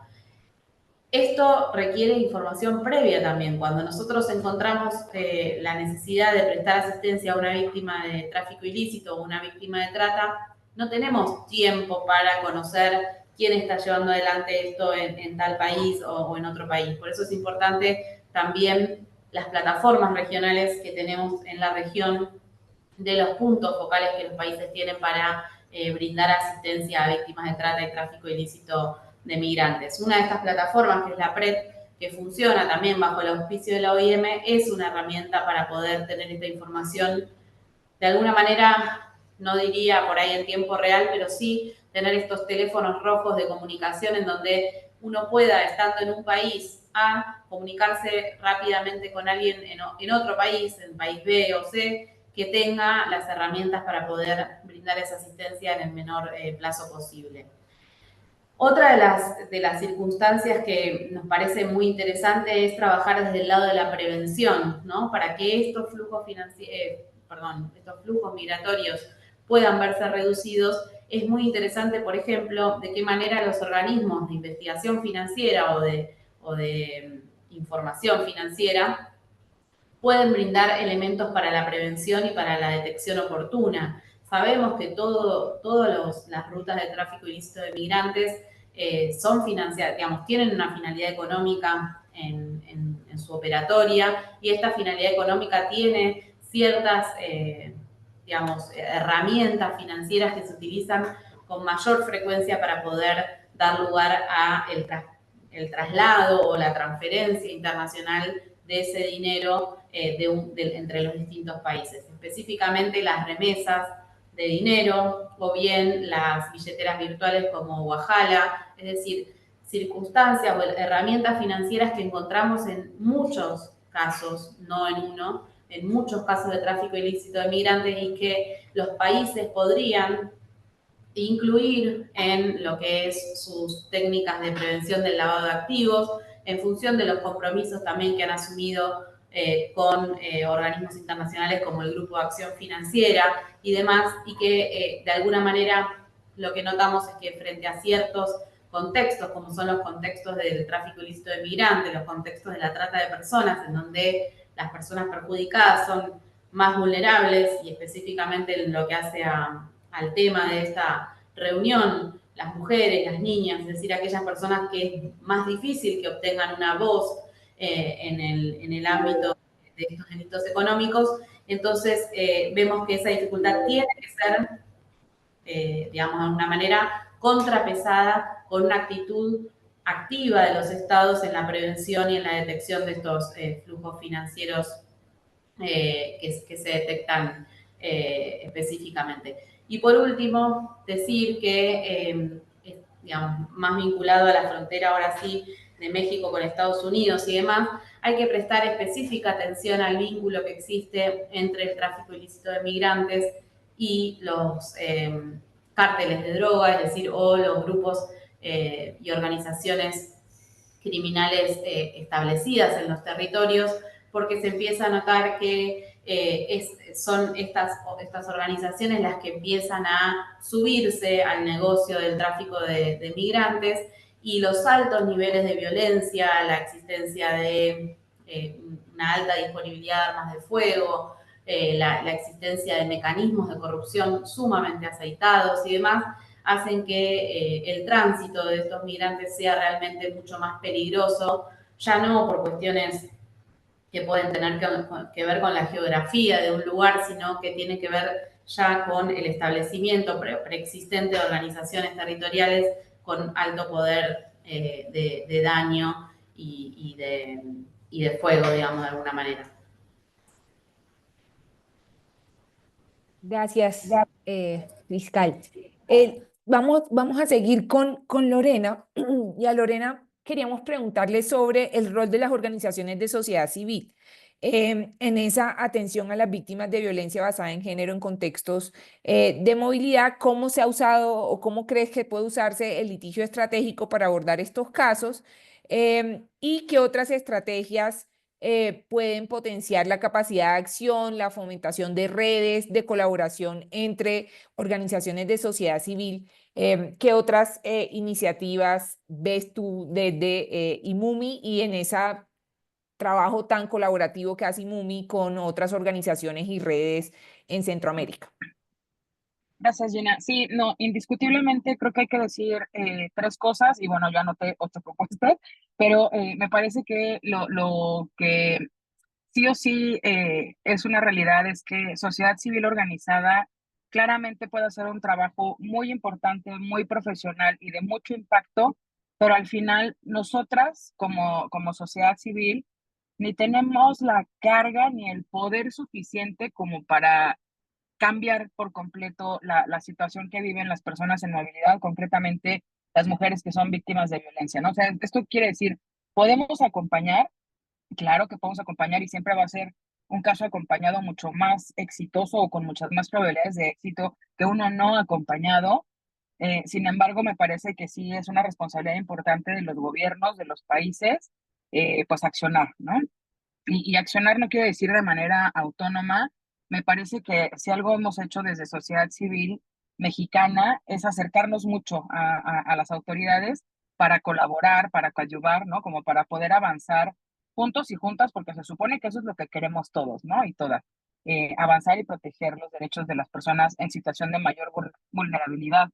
Y en ese sentido, me parece que como propuestas de acción, la principal sería frenar esta externalización de las fronteras, ¿no? En donde los otros países, pues le hacemos la chamba al gigante del norte a costa de todo, a costa de los derechos humanos, inclusive de la vida de las personas, ¿no? Entonces eso me parece fundamental. Eh, en el tema del litigio estratégico, me parece que también desde sociedad civil se ha hecho un trabajo incipiente, quiero decir, por lo menos en México no tenemos muchos años haciendo litigio estratégico de impacto que además sea, digamos, exitoso, ¿no? O sea, tenemos muy pocos años con esto, si acaso pensaría que 8, ¿no? Eh, y ahora estamos en México en un momento terrible y tremendo en donde se ha puesto, bueno, ya se ha publicado una reforma judicial a través de la cual justamente el litigio estratégico pues queda sin mangas, ¿no? O sea, ya, ¿cómo vamos a poder hacer un litigio estratégico si ya no puede tener el juicio de amparo efecto general o no podemos promover un amparo en contra de leyes? ¿No? O sea, sí seguimos, las leyes, la ley en México, la ley de amparo sigue reconociendo el interés legítimo, es decir, que una organización pues sí, una persona moral acuda a juicio en representación de varias personas como un grupo afectado, eso sigue existiendo en la ley. Sin embargo, cuando yo acudo a un juicio estratégico reclamando derechos de una comunidad, pues lo que busco es un efecto general, ¿no? Si no, ¿qué voy a buscar? Obviamente, ¿no? Entonces, en este momento tenemos una situación realmente crítica en México, que espero que en algún momento de la vida esto se reformule, se arregle, porque así como está, no funciona y no va a funcionar, o por lo menos va a violentar muchos derechos de la población en México. Pero claro, tenemos pues precedentes importantes, ¿no? No desde IMUMI ni desde el tema migrante, por ejemplo, en los temas de aborto, ¿no? Aborto legal, pues la Corte ha tenido un impacto sumamente importante en la materia en territorio mexicano. Concretamente en el tema migratorio, me parece que no hemos todavía implementado estrategias de litigio emblemático o estratégico para víctimas, para mujeres o personas víctimas de violencia sexual y de género, pero sí hemos implementado otro tipo de litigios, por ejemplo, contra aquel MPP, ¿no? Los Migratory Protection Protocols, o el programa Quédate en México, donde Estados Unidos obligó a base de amenazas a México a recibir a sus solicitantes de asilo, es decir, la persona solicitante de asilo cruza a Estados Unidos, formula su petición y después era de vuelta a territorio mexicano a esperar su resolución aquí. Eso fue el MPP. En México litigamos ese asunto no podíamos reclamarle a la Corte mexicana un programa hecho en Estados Unidos, porque claramente la Corte no se puede pronunciar por una autoridad extranjera, pero lo que sí dijo la Corte o lo que nosotros reclamamos fue los efectos que se producían en México a partir de ese acuerdo binacional entre México y Estados Unidos, ¿no? Esto es, tú estás regresando a las personas, aquí se quedan, pero ¿con qué? Los niños no acceden a la educación, las personas adultas no acceden a salud, a trabajo, no acceden a documentación migratoria que les permita pagar impuestos, tener licencias, es decir, crear una vida, ¿no? Que en teoría se les está permitiendo porque México está recibiendo a esos perfiles de población, ¿no? Entonces, bueno, ganamos ese caso y el litigio emblemático es sumamente importante porque pues no nada más es presentar la demanda y ya, ¿no? Nos juntamos varias organizaciones, redactamos una demanda y además pedimos amicus curia, ¿no? No nada más en México, organizaciones mexicanas, buscamos organizaciones internacionales, organizaciones de Estados Unidos, clínicas legales, y les pedimos apoyo para que nos pudieran presentar amicus curia en las cortes, pues justamente para que nos ayuden a demostrar que esto es un problema muy grande, muy grave que impacta, ¿no? También hemos presentado medidas cautelares, ya el exrelator Felipe habló mucho del sistema interamericano, hemos presentado solicitudes de medidas cautelares, hemos presentado quejas ante el ombudsman mexicano, ¿no? Que es la Comisión Nacional de Derechos Humanos, y pues obviamente algo que siempre nos apoya sí o sí muchísimo es la cuestión mediática, ¿no? Entonces, me parece que de esa manera es como hemos trabajado hasta hace 2 meses de litigio estratégico. No sé cómo lo vamos a hacer a partir de ahora, ¿no? Tenemos que reformular claramente nuestras estrategias, porque pues en la Corte hemos litigado en contra de todas estas políticas binacionales entre México y Estados Unidos, ¿no? El MPP, el título 42, cuando surgió la pandemia, ¿no? Que también había expulsiones expeditas de Estados Unidos hacia México. Estamos litigando también ahorita en contra de esta restricción que de pronto, sin ningún tipo de reforma legal ni nada, México empezó a restringir que las personas migrantes no pudieran utilizar autobuses dentro del territorio mexicano si no demostraban su regular estancia. Eso es totalmente violatorio, ¿no? A la Constitución, a la Convención Americana, a todo lo que uno se pueda imaginar. Y claro, estamos ganando, ¿no? O sea, nos asiste la razón, pues porque es una cuestión de justicia, ¿no? No es que estamos ahí siendo abogadas, chacalosas, ¿no? Manipuladoras, no, por supuesto que no, nos asusta la razón, porque es evidente que la situación es discriminatoria. ¿Por qué yo, Lorena, que tengo una INE, ¿no? Que me identifica como mexicana, puedo abordar un bus de aquí a Monterrey, de aquí a Chiapas, de aquí a Mexicali, y una persona extranjera no? Eso no dicen las leyes mexicanas. Las leyes mexicanas no dicen que esas personas no pueden viajar y que yo sí. Entonces, por eso litigamos este tipo de casos. Y como esos tenemos a lo mejor un par más, eh, pero bueno, más allá también del litigio estratégico, nosotras hemos implementado otras propuestas no escritas y ya nada más creo que son algunas puntuales. Presentamos hace 2 años un documento que se llama Propuestas de Programa Piloto para aumentar la disponibilidad y flexibilidad de las vías de migración regular a México para mujeres centroamericanas víctimas de violencia de género y sus hijos e hijas. Entonces, nosotros presentamos a la Cancillería este documento. Es un documento pues que a mi juicio está muy bien elaborado, porque entonces lo que demuestra es que en teoría no deberíamos de necesitar una reforma legal para lograr que estas mujeres que son víctimas de violencia de género puedan acercarse a los consulados mexicanos y solicitar una visa humanitaria, porque la ley sí las prevé. El problema es que no se expiden, ¿no? Entonces, bueno, presentamos este documento. Hemos intentado en por lo menos 2 ocasiones implementar, ¿no? Este pilotaje para que las mujeres puedan acceder a la documentación, y debo de ser muy honesta, no ha funcionado, ¿no? No ha funcionado, nos hemos enfrentado con muchas barreras, algunas legales, es cierto, pero también me parece que la falta de voluntad política por parte de las autoridades es sumamente importante, ¿no? Cuando no hay voluntad, pues nada se va a poder, ¿no? Bueno, eso por un lado. Por otro lado, también en México tenemos esta Ley General de Acceso de las Mujeres a una Vida Libre de Violencia. Sin embargo, en esta ley, por ejemplo, no hay mención alguna a las mujeres migrantes que son víctimas de violencia, ¿no? Solamente hay un artículo en toda la ley que lo que establece es que las mujeres no se les requerirá documento migratorio para pedir medidas de protección, ¿no? No, pues gracias, ¿no? Nada más faltaba que además les pidieran documento migratorio para poder denunciar la violencia de la que son víctimas. Esta ley debería de contemplar además que las mujeres puedan acceder a documentación y medidas de protección específicas, porque su situación pudiera llegar a ser un poco distinta de otras violencias que se sufren aquí en México.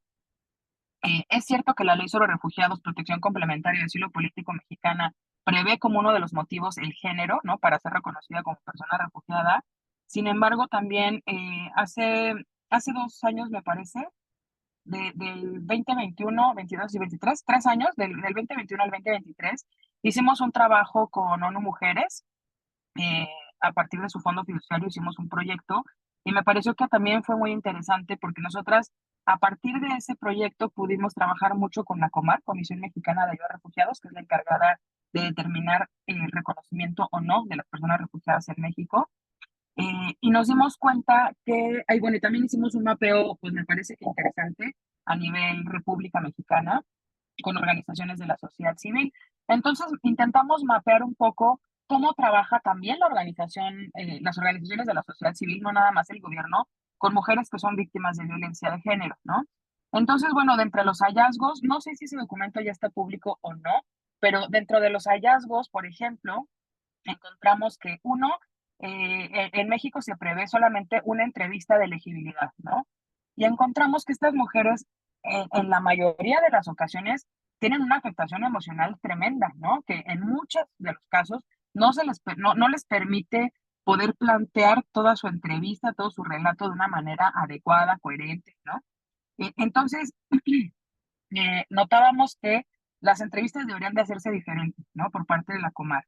Inclusive la sociedad civil organizada notamos que no estamos preparadas del todo para poder atender de una manera adecuada a mujeres víctimas de violencia de género, perdón, ¿no?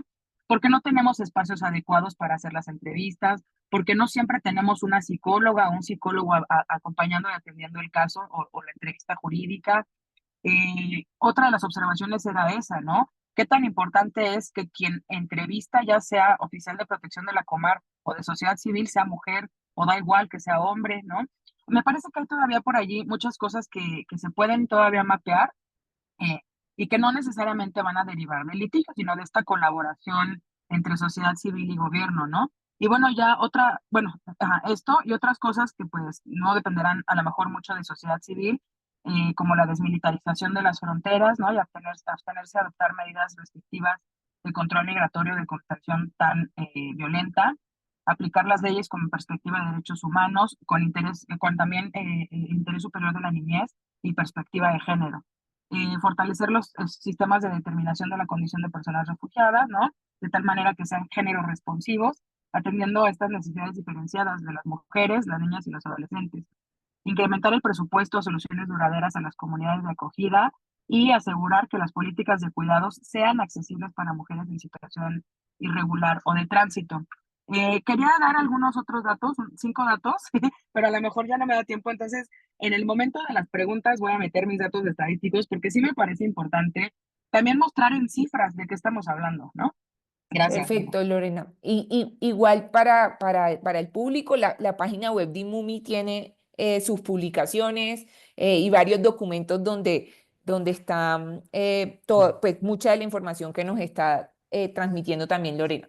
Entonces, para continuar, vamos a seguir con Felipe, y a Felipe queríamos preguntarle un poquito más sobre, digamos, teniendo en cuenta esto que hemos dicho y que han repetido varios de ustedes, que es, escucha, aquí en lo que estamos es en territorio móvil, o sea, necesitamos una justicia móvil, necesitamos que además no dependa de la denuncia de las víctimas.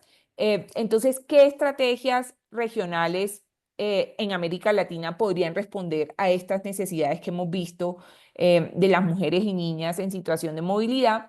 Y cómo podrían articularse y coordinarse esos trabajos entre los distintos actores involucrados sin mayor revictimización. Una pregunta que sé que no es fácil, pero Felipe, intentémoslo.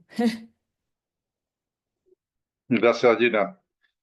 Bueno, Yo decía en mi primera intervención que ha habido un desarrollo de estándares internacionales en la materia de la que estamos discutiendo, pero al mismo tiempo señalaba que hay una brecha con la práctica. Desde luego hay una brecha, como se ha señalado por las panelistas, con la práctica al interior de cada estado, de muchos de los estados, pero lamentablemente esto se extiende también a la práctica de los organismos regionales, que creo que debieran cumplir un rol muy importante y en general la gran mayoría de ellos a nivel global o latinoamericano están al debe, porque estos instrumentos internacionales que se han venido adoptando en los últimos años descansan en una medida importante en los mecanismos a nivel regional, además de las iniciativas de los estados de manera individual. Entonces, por ejemplo, menciono como uno de los mecanismos más recientes de hace 6 años el proceso de Quito de la mayoría de los estados de América del Sur para asumir de manera coordinada las políticas migratorias en relación con la movilidad humana venezolana.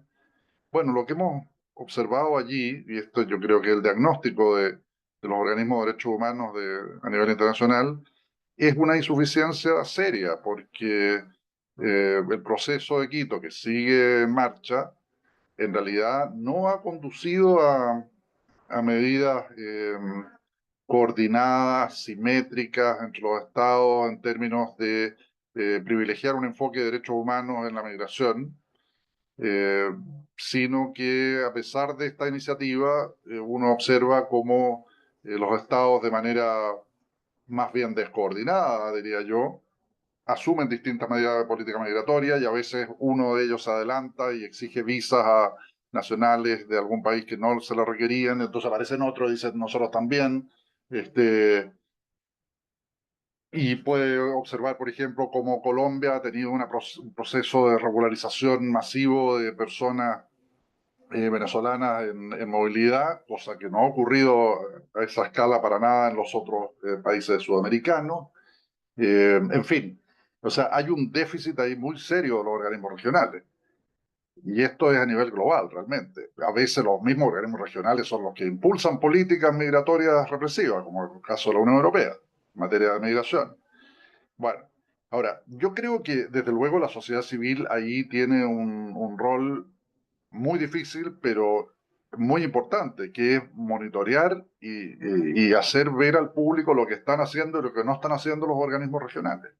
Y en ese sentido yo creo que la sociedad civil en América Latina actúa de manera fuerte al respecto. Ahora, como han dicho las panelistas, evidentemente tampoco la sociedad civil tiene el poder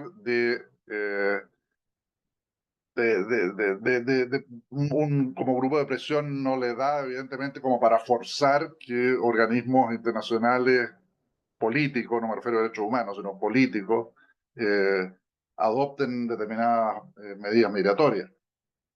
Sin embargo, yo creo que, o sea, si uno hiciera el ejercicio de que, bueno, es inútil, en teoría, no lo estoy diciendo, si dijera, bueno, es inútil lo que hace la sociedad civil, ¿para qué seguimos asistiendo a toda esta historia? Yo creo que la situación sería mucho peor. Es lo mismo que uno podría decir en la época de las dictaduras en América Latina. Bueno, ¿cuánto podía hacer la sociedad civil? O sea, por supuesto que tenían limitaciones gravísimas, pero sin ella la situación hubiera sido mucho peor y nunca se hubieran llegado a documentar violaciones, armar comisiones de verdad, emprender juicios, justicia transicional, etc. Yo creo que en ese sentido es muy importante perseverar en esa labor de la sociedad civil mediante distintas formas de coordinación para monitorear lo que hacen los organismos a nivel regional y denunciar cuando no emprenden acciones consistentes con los derechos humanos. Ahora, yo creo que en toda esta situación, todo esto está traspasado por esta tensión en el debate internacional y también a nivel nacional de la mayoría de los estados del enfoque de derechos humanos y el enfoque de seguridad en las migraciones. Y esto, desde luego, afecta también y de manera importante, muy importante, a las mujeres migrantes. Uno lo que observa en el debate internacional de los estados, me refiero, incluyendo en Naciones Unidas, es la predominancia, el predominio del enfoque de seguridad. Y ahí yo creo que hay un trabajo muy importante para los organismos internacionales de derechos humanos y para la sociedad civil, y buscar alianzas con estados, porque no todos los estados están en esa posición, buscar alianzas con estados que tengan una política de colocar los derechos humanos en el centro de las políticas y de las medidas de política migratoria. Eso creo que es muy importante. Y en particular yo también volvería sobre lo que señalaban varias de las panelistas, o todas quizás, la cuestión del derecho a asilo. Porque yo creo que el cuadro que ellas presentan da cuenta de una crisis del derecho de asilo realmente, que eso lo ha venido desfigurando en una cantidad de países de América Latina, en Estados Unidos, países europeos, con fenómenos de externalización, rechazo en frontera, obligación que las personas pidan el asilo de otros países. Bueno, y esto también en otras regiones del mundo, en Australia, por ejemplo, etcétera. Son muchos los países en esa línea, y desde luego, y lamentablemente, esto se ha venido extendiendo también hacia América Latina en los últimos años, en abierta violación de la Convención sobre Refugiados, de la cual son parte prácticamente todos los estados latinoamericanos, o todos. Entonces, ahí hay un punto muy grave que es necesario encarar. Y la otra cuestión que yo creo que está por detrás de esto son los crecientes obstáculos a la migración regular en la mayoría de los países. El Pacto Mundial para la Migración se llama, para el nombre oficial, es por una migración segura, ordenada y regular, pero en realidad no se ha avanzado en eso, más bien hay retroceso, y eso es lo que lleva a que se fortalezca el tráfico de migrantes. Aquí hay un círculo vicioso, porque los estados dicen, no, es que estamos poniendo una serie de barreras a la inmigración irregular para combatir el tráfico. Bueno, pero al final eso termina fortaleciendo el tráfico. O sea, en el caso de Chile esto es evidente. Antes había muy poco tráfico, hasta hace algunos años, de personas migrantes, y esto se incrementó claramente desde que se empezaron a levantar barreras para la migración regular. Y es lo mismo que ocurrió en muchos otros países de América Latina. Entonces, eso creo yo que es muy importante encararlo. Creo que la sociedad civil lo tiene claro, pero no es una cuestión cuya discusión se pueda abandonar. Entonces, para no alargarme, yo enfatizaría que es muy importante que la sociedad civil persevere en este sentido, que busque el apoyo de organismos internacionales de derechos humanos. Aquí se mencionaba algunos, como la Oficina del Alto Comisionado de Derechos Humanos, como ONU Mujeres, en temas de trabajadores migratorios, la OIT, y otras agencias de Naciones Unidas, y con el sistema interamericano, y con los procedimientos especiales de Naciones Unidas, de manera de buscar que el enfoque de derechos humanos y el enfoque de género dentro del enfoque de derechos humanos tenga predominio en el abordaje de las políticas migratorias.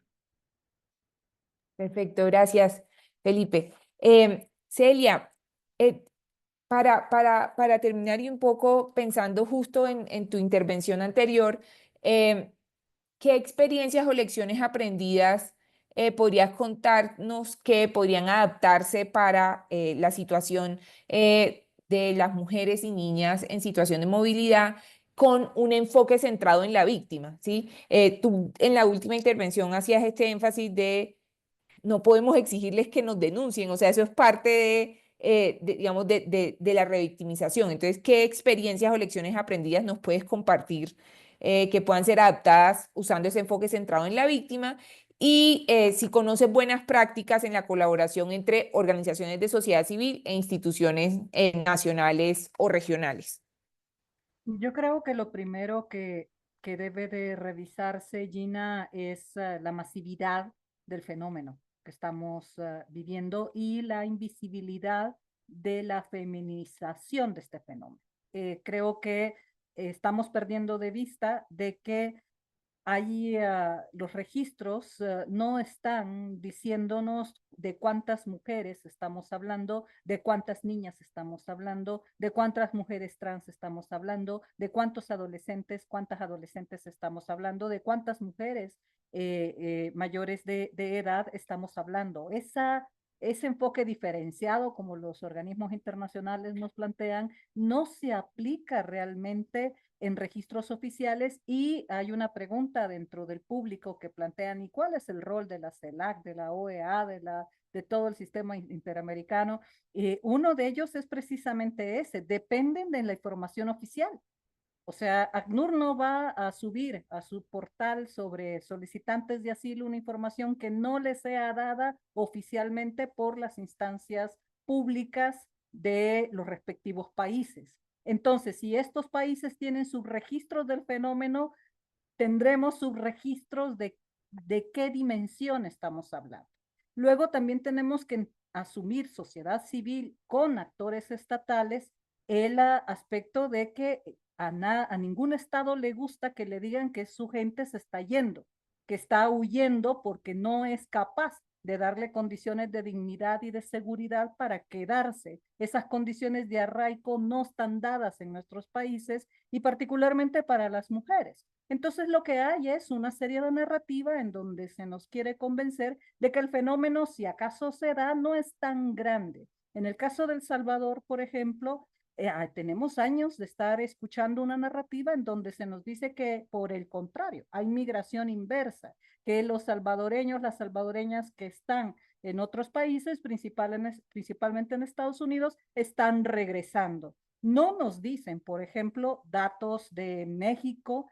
Hay una cantidad de salvadoreños en condición migratoria irregular en México que están bajo procesos administrativos en ese país de carácter migratorio. En el 2012 superaban los 12,000, en el 21 superaron los 24,000. En agosto, de enero a agosto del 2024, ya se superó lo del año pasado, del 2023. Ya solo en estos meses estamos hablando de 56,300 que nos están diciendo los que están en procesos en México ya de carácter administrativo por su condición migratoria irregular. Nadie nos está hablando todavía de los que no están registrados en ninguna parte. Ha aumentado la deportación y el retorno de migrantes salvadoreños a El Salvador enero a agosto de este año en un 35%. Entonces, estamos hablando de un fenómeno en donde la narrativa engañosa que nos quiera convencer de que ya no nos queremos ir y que por el contrario las diásporas en Estados Unidos y México quieren regresar es falsa y los datos están matando esa propaganda. Segundo punto importante en donde sociedad civil tiene un rol importante. Tiene que no solo tratar de encontrar los mecanismos para atender a mujeres sobre la base de un enfoque basado en derechos humanos, es decir, los estados tienen que asumir esta responsabilidad, sino que también tiene que contrarrestar una narrativa oficial que nos dice o nos pretende decir otra cosa. Hay algo que yo quiero destacar de las conversaciones en las que hemos planteado todos los panelistas, que es el tema. A ver, no es casualidad que en este foro la mayoría de las que estamos acá participando y panelistas seamos mujeres. Cuando revisamos en fronteras, la mayoría de operadoras estatales y de organizaciones no gubernamentales y de organizaciones internacionales que están en fronteras, que están en ciudades fronterizas, somos mujeres, tanto operadoras del Estado como operadoras no estatales. Somos las que estamos en la primera línea de las mujeres que estarían en la primera condición, en la primera línea de las que podemos atender a mujeres migrantes en tránsito. ¿Qué es lo que sucede? No estamos, en su mayoría, en puestos de coordinación, de dirección, de toma de decisiones inmediatas. Estamos en zonas alejadas de las ciudades donde se toman esas decisiones en política migratoria. Estamos allá en la frontera, en las zonas donde nadie quiere ir y donde está el fenómeno diario, donde están estas mujeres con necesidades y vulnerabilidades y violentadas en diferentes derechos humanos. ¿Qué tenemos que hacer? Para mí está muy claro. ¿Cómo lograrlo? Es otra historia. Pero ya que estamos, las mujeres, somos las que estamos en primera línea, en ciudades fronterizas, en las fronteras, atendiendo el día a día de los fenómenos de movilidad humana, y somos las que encontramos a esas mujeres en condiciones de vulnerabilidad y con perfiles de protección, allí es donde debe de hacerse tres cosas. Una, plantear de que debe de haber programas de capacitación específicas, debe de construirse y consolidarse redes de trabajo entre estas mujeres, independientemente sea de un organismo internacional, trabaje en una alcaldía municipal fronteriza, trabaje en la dependencia migratoria de la frontera entre El Salvador y Honduras, independientemente dónde está como operadora, estatal o no estatal, generar esas redes de comunicación directa, no a través de intermediarios, no a través de las esferas más altas de toma de decisiones, las que tenemos la capacidad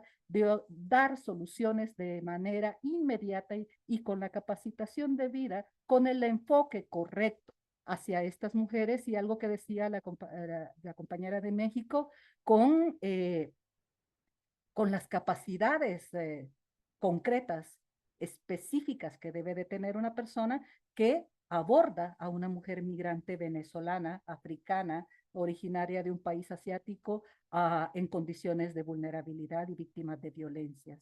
Y la tercera, estas redes deben de ser construidas para acercar a estas mujeres que están en primera línea a las esferas de decisión política, que tengan la capacidad a través de estas redes de interlocutar directamente, no con su superior inmediato, que en la mayoría de los casos será un hombre, sino con las esferas de decisión política que estaban normalmente en las capitales y en las esferas de coordinación, como planteaba Silvia, como planteaba las esferas de coordinación interinstitucional, que son las que son capaces realmente de ver en Guatemala una situación que se vio en Panamá, en Colombia, en Venezuela un mes antes y poder darle seguimiento a ese caso concreto.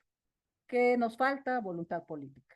Nos falta trabajar concretamente en diagnósticos adecuados. No es fácil encontrar información específica a niñas, a mujeres, a personas LGTBI que se encuentran en condición de diferentes violencias en el tránsito migratorio irregular, y tenemos que cambiar también de enfoque. Y suena más fácil decirlo que concretarlo, pero si seguimos planteándonos como prioridad el enfoque securitista del tema fronterizo con el objetivo de frenar la migración, no vamos a atinar en poder realmente abordar este tema en las dimensiones que lo requieren.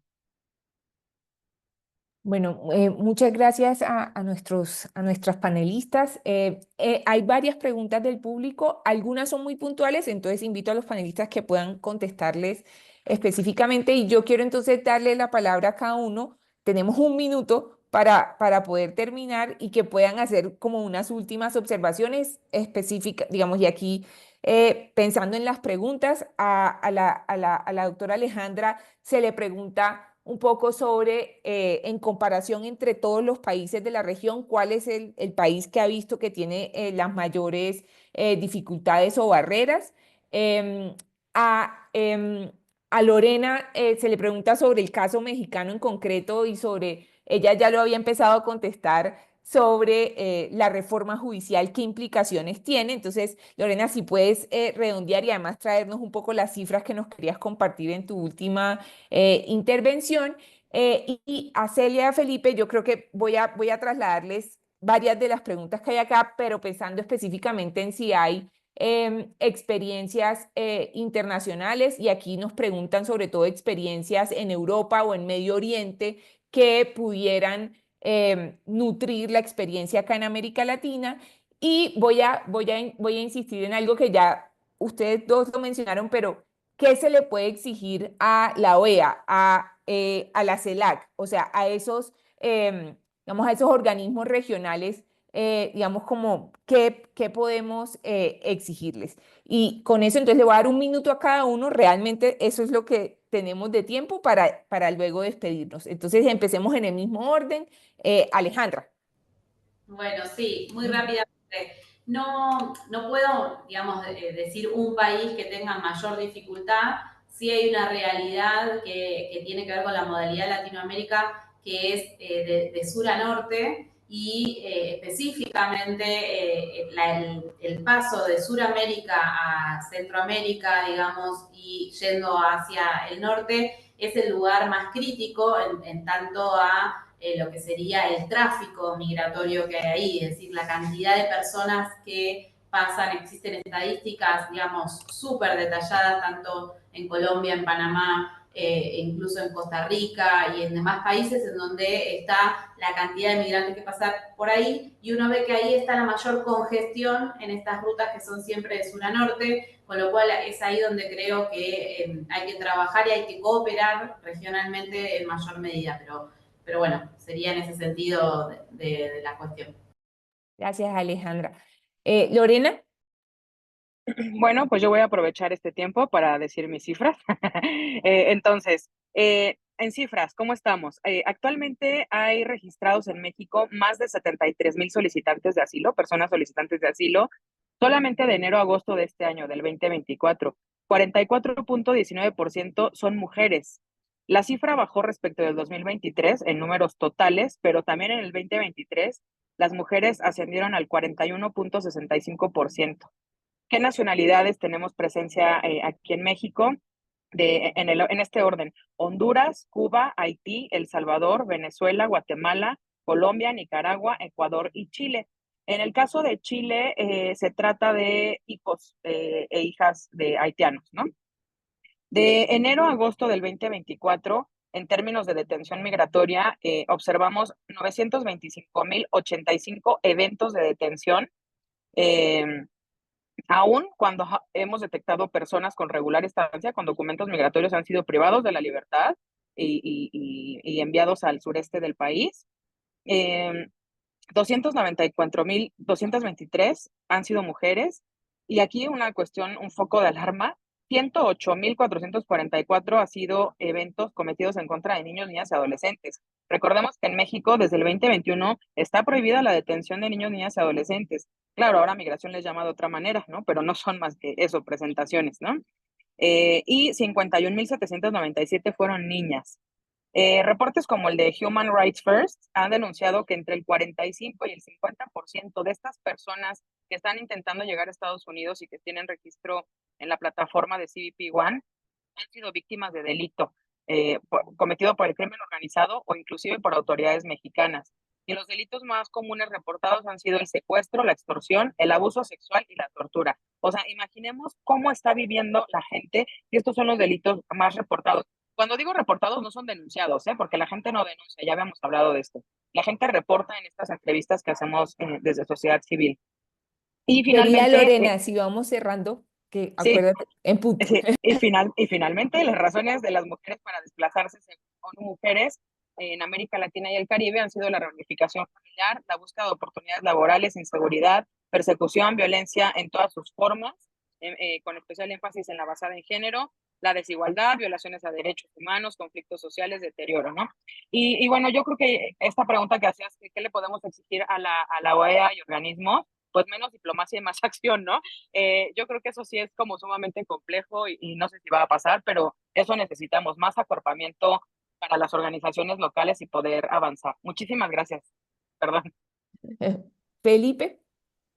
Sí, bueno, abordando las dos preguntas que se me plantean, y yo haría la diferencia entre los organismos de derechos humanos internacionales y las organizaciones en las que se encuentran insertas, porque creo que con muy limitados recursos, la Comisión Interamericana, la Corte Interamericana, los procedimientos especiales de Naciones Unidas, los comités de Naciones Unidas, hacen una labor importante, pero no tienen mucho eco en las organizaciones, digamos, en la ONU, en la OEA. Ahí lo que hace falta, desde luego, es que, por ejemplo, en el caso de la OEA, los órganos políticos, me refiero, apoyen de manera significativa a la Comisión y a la Corte, no solo en términos presupuestarios, sino para dotar de eficacia a sus resoluciones. Me preguntan en comparación con Europa, Medio Oriente. Bueno, en el caso de Medio Oriente, la mayoría son sociedades muy cerradas, sin mayor participación cívica y con una abierta discriminación contra las mujeres, de manera que creo que ahí no se da una forma de ejemplo. Y la cuestión en Europa yo diría que es parecida a la América Latina en términos de que hay un desarrollo de ONG fuerte en tema migratorio, que tienen un eco dispar según los estados de que se trate. O sea, no creo que sea como un ejemplo. Y yo mencionaría, sin embargo, como ejemplo, esto es medio curioso, pero creo que es así, y como ejemplo, el trabajo de los organismos de la sociedad civil de América Latina, incluyendo los de mujeres en materia migratoria, con los estados latinoamericanos en la ONU. Creo, por ejemplo, que esto fue muy importante en el caso del Pacto Mundial, y constantemente esto ocurre. ¿Y por qué es esto? Porque en América en la ONU, en los órganos, por ejemplo, el Consejo de Derechos Humanos, integrado por estados, los estados latinoamericanos juegan muchas veces un rol progresista, que a veces no tiene nada que ver con su política interna, y que no es lo que dicen en la OEA, lo que dicen en la ONU. O sea, ya tratan de mostrar como la buena cara, que yo creo que es lo que fue importante para que México fuera uno de los 2 países líderes del Pacto Mundial de Migración. Entonces, ahí yo creo que es un trabajo de una experiencia exitosa, en términos generales, con sus limitaciones, que no es fácil replicar, digamos, pero que sería conveniente tenerla en consideración. Gracias, Felipe. Celia. Creo que es importante que organizaciones de sociedad civil y funcionarios, exfuncionarios, instancias estatales que están comprometidos con este tipo de temas, tomen una estrategia muy fuerte y coordinada de cara a que las personas que asumen relatorías, expertos de grupos de trabajo de Naciones Unidas, los que integran los diferentes comités de la ONU, de los mecanismos convencionales y las instancias más fuertes en materia de derechos humanos, la Corte Interamericana y la Comisión Interamericana de Derechos Humanos, tengan los perfiles que les correspondería para el mandato que deben de cumplir. A mí me preocupa mucho de que estoy viendo, acabo de terminar un mapeo sobre los diferentes perfiles de personas que están asumiendo o son candidatos, candidatas para cargos en los diferentes mecanismos que se derivan del Consejo de Derechos Humanos de la ONU, y estas esferas de influencia y estos retrocesos en materia de derechos humanos, y particularmente retrocesos en materia de derechos humanos de las mujeres, se está viendo a nivel, se está reflejando a nivel de estas instancias. El sistema interamericano, ya en la Organización de Estados Americanos lo hemos visto más de cerca, y en Naciones Unidas. Creo que debe de haber una acción muy fuerte de que estas instancias estén integradas por los perfiles de las personas que estén acordes a las exigencias de sus mandatos, en función de que los retrocesos que vemos a nivel mundial en los diferentes estados no se reflejen en estas estructuras que al final de cuentas son propuestas o son integradas por instancias de estos mismos estados. Tiene razón, Felipe, es diferente verlos actuar en el marco de Naciones Unidas que en el marco del Sistema Interamericano de Derechos Humanos o de la misma Organización de Estados Americanos, pero eso no quiere decir de que no están ganando terreno. Pienso de que si no estamos alertas a esta realidad, que yo por lo menos la veo muy clara, sobre todo este 2024, perderemos aún más espacios de los que hemos perdido en materia de la lucha y la vigencia de los derechos humanos específicos para las mujeres. Muchas gracias, Celia. Bueno, yo me voy a despedir a las 58, faltando 2 minutos, agradecerle a las panelistas y al panelista y a todo el público, a el equipo de American y a RELEC. Muchas gracias y les estamos avisando pronto de nuevos espacios. Saludos.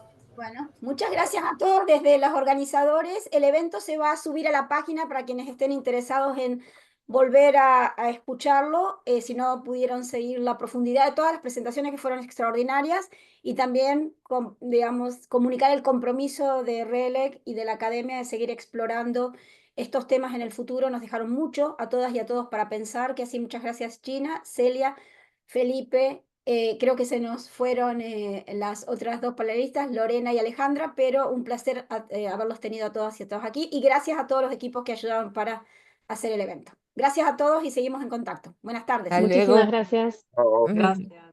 Chao.